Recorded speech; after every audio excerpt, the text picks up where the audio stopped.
Throughout history, we've seen some mastermind criminals rise and fall. But just what drives someone to commit a crime that's worse than sinning?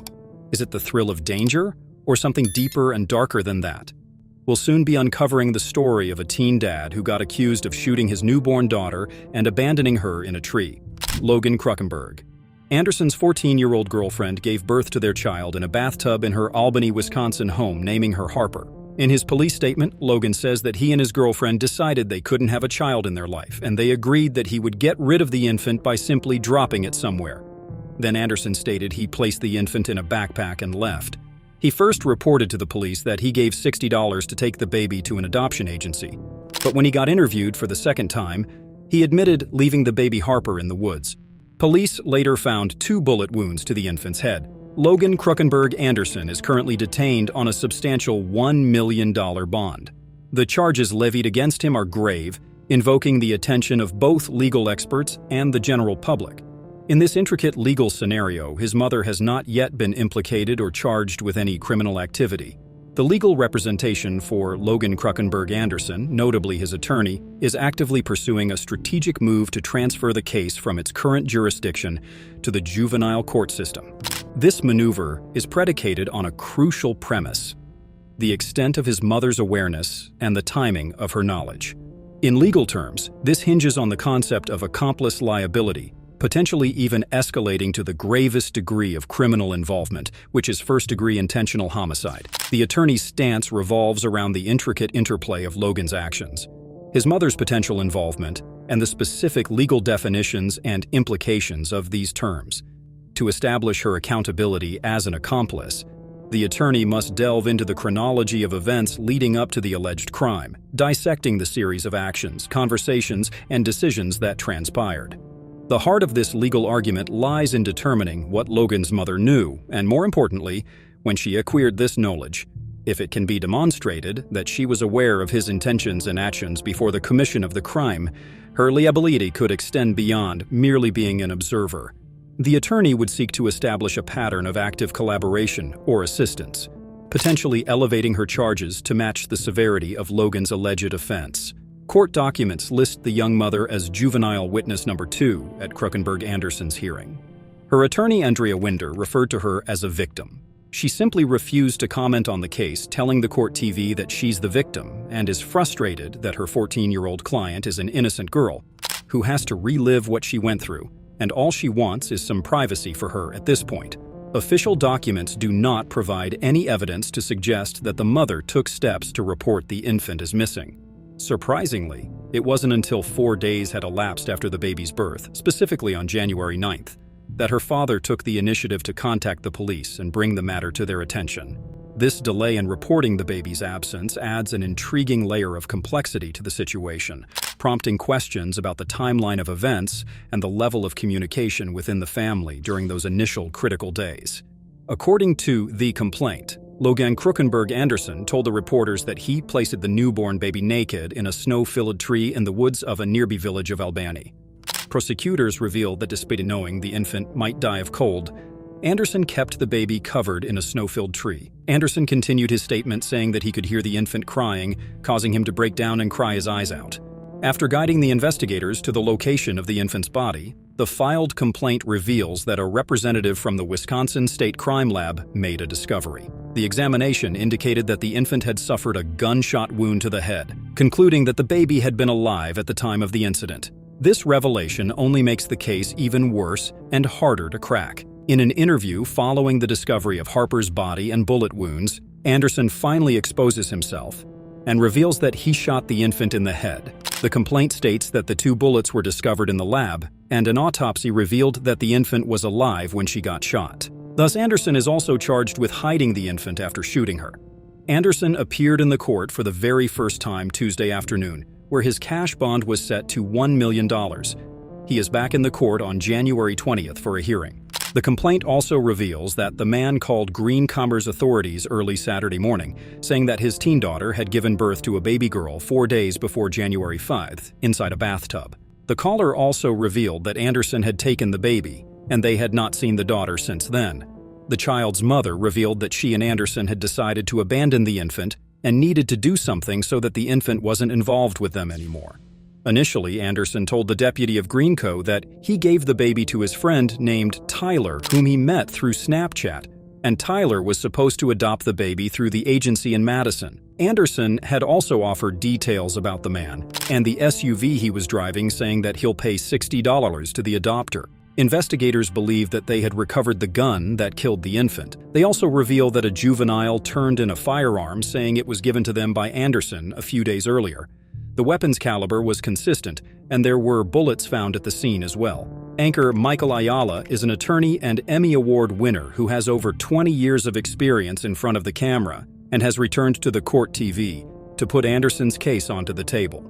Michael Ayala considers the case of an infant killing at 16 years old a mind-boggling stuff. The victim, teen girl, appears to be the defendant, so that may play into her not being charged. They need her a little bit to talk about what happened. So they also may be holding her back as a witness. She appears to be clueless regarding the shooting of her infant. The attorney also reports that the coolest irony of the case is that there's a law in Wisconsin that allows folks within 72 hours of a baby being born, the baby could be taken to the hospital and taken to a police station or even a fire station with no questions asked anonymously. They can't come after you, and if you let them know you're not coming back, they will take care of the baby and will be responsible for it. So, there were tons of options for these kids, and they just didn't know or couldn't think about these options at that age. Michael further explains the future of Anderson and what will happen next to him after being charged. The attorney explains that Anderson may be evaluated for mental issues since there are two types of courts. The adult court focuses on giving harsh punishments, while the juvenile courts are for those under 17 years old, that focus on actually helping and improving the teens while giving them another chance at a productive life. So, if Anderson is convicted of first-degree murder in adult court, it is mandatory life in prison. If he's convicted of the same offense in juvenile court, the longest he could be in prison would be until the age of 25, or 9 years since he's 16. If he's convicted of a lesser offense, second-degree murder, or the conviction of second-degree murder in juvenile court, the max is just 3 years. So the major differences are there, but in this type of case, it's going to be very difficult to get the offense moved to juvenile court.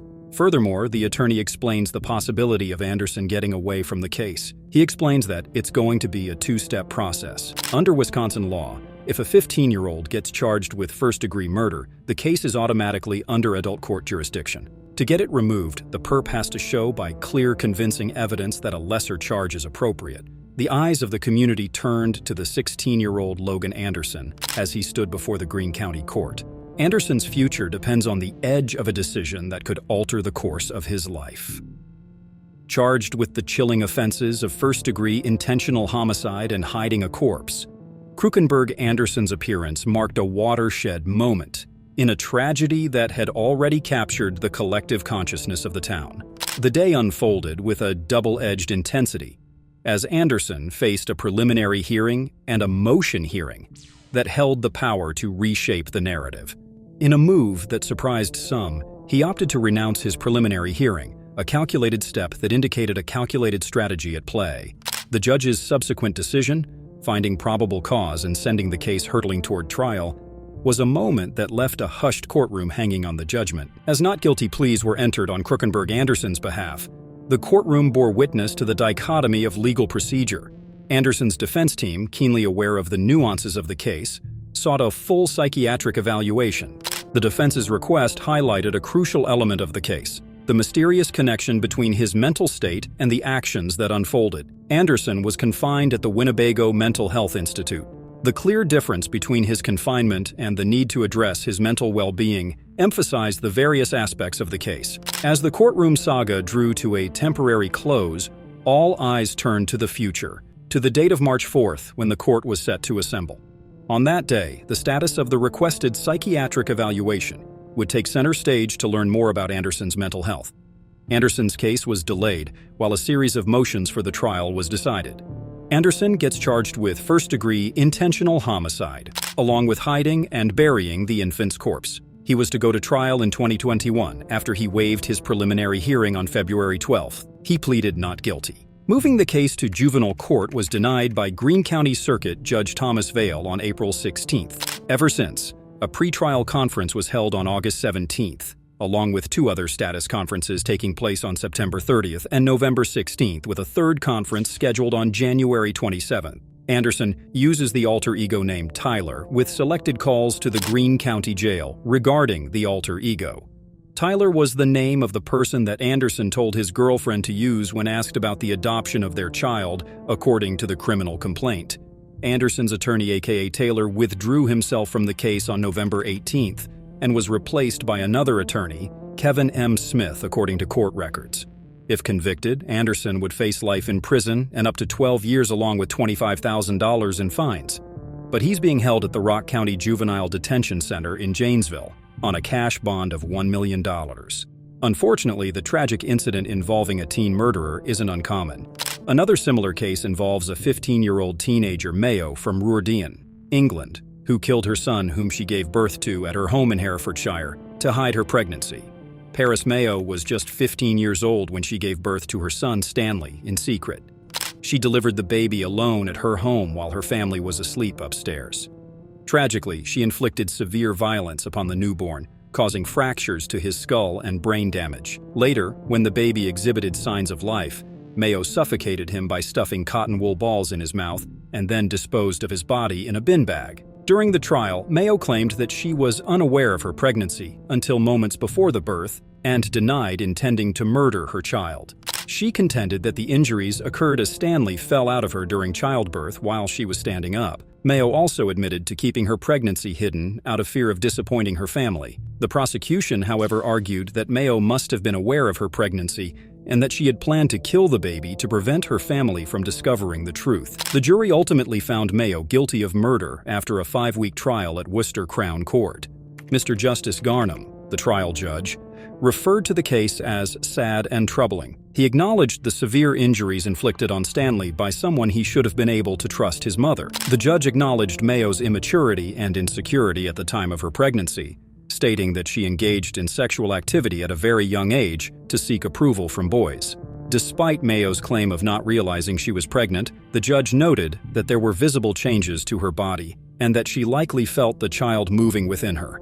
He acknowledged that Mayo's experience of giving birth alone must have been frightening and traumatic. The judge also highlighted that even after giving birth, Mayo did not seek help or cry out, fearing to disturb her sleeping parents. The judge concluded that Mayo made a conscious decision to end her child's life shortly after birth. He accepted that she may not have planned the act for a long time, but on the night of the murder, she knew what she was doing. He emphasized the vulnerability of the baby and the breach of trust by Mayo as his mother. The judge considered various factors in his sentencing decision. He noted the lack of support for Mayo and the potential negative reactions from the media and society. He referred to the impact this case would have on her both during her detention and upon her eventual release, considering it a life sentence in multiple ways. Mayo's defense barrister, Bernard Richmond KC, argued that she only confronted the reality of her pregnancy when she went into labor. He suggested that her parents' availability to help was limited due to her father's illness and her mother's responsibilities as a caregiver. He contended that Mayo was vulnerable and lacked support during this period. In the end, these bunch of teens deeply feared disappointing their families and taking such steps all alone without anyone's support, and they got mental illnesses that forced them to do things they shouldn't. The cases discussed serve as a reminder that infant murders are not isolated to any particular country, illustrating a global dilemma with multifaceted causes. These tragic incidents transcend borders and demand a collective effort to address underlying factors such as poverty, inadequate health care, cultural norms, and limited support systems. Acknowledging the universality of this issue underscores the need for international collaboration, education, and policy changes to protect the lives of vulnerable infants and ensure their rights are upheld worldwide. Surprisingly, teens are not only behind the infant killing. There's a case related to nurse Lucy Letby, who was sentenced for murdering 7 babies in the UK. So, infant murder isn't limited to teenagers. Even adults are involved in such horrendous activities. The trial, which spanned over a period exceeding 10 months, holds the distinction of being the longest murder trial in the UK's legal history. However, what stands out even more is the absence of nurse Lucy Letby from the proceedings. Her decision not to appear in court for the hearing has left many wondering about the reasons behind her choice. Even her legal team has confirmed that she has opted not to follow the proceedings through a video link from the confines of her prison. The motives behind her non-attendance at Manchester Crown Court remain undisclosed. This decision has implications that resonate throughout the courtroom. By choosing not to attend, Letby misses out on hearing the devastating victim impact statements from the families affected by her actions. These statements provide a platform for individuals to share with the court the profound impact that a crime has had on their lives and the lives of those close to them. It's an opportunity for emotional closure and for their voices to be heard. Additionally, Letby's absence means she won't be present to hear the final announcement of justice. Mr. Justice James Goss, the presiding judge, will deliver his sentencing remarks. It's a moment of accountability and transparency that helps provide closure to both the victims and society at large. However, as the trial continues without Letby's physical presence, the courtroom still resonates with the weight of her actions and their far-reaching consequences. These are some of the most horrifying cases revolving around infant deaths that still shake the world to their spine, and we hope such cases won't become common in the present world.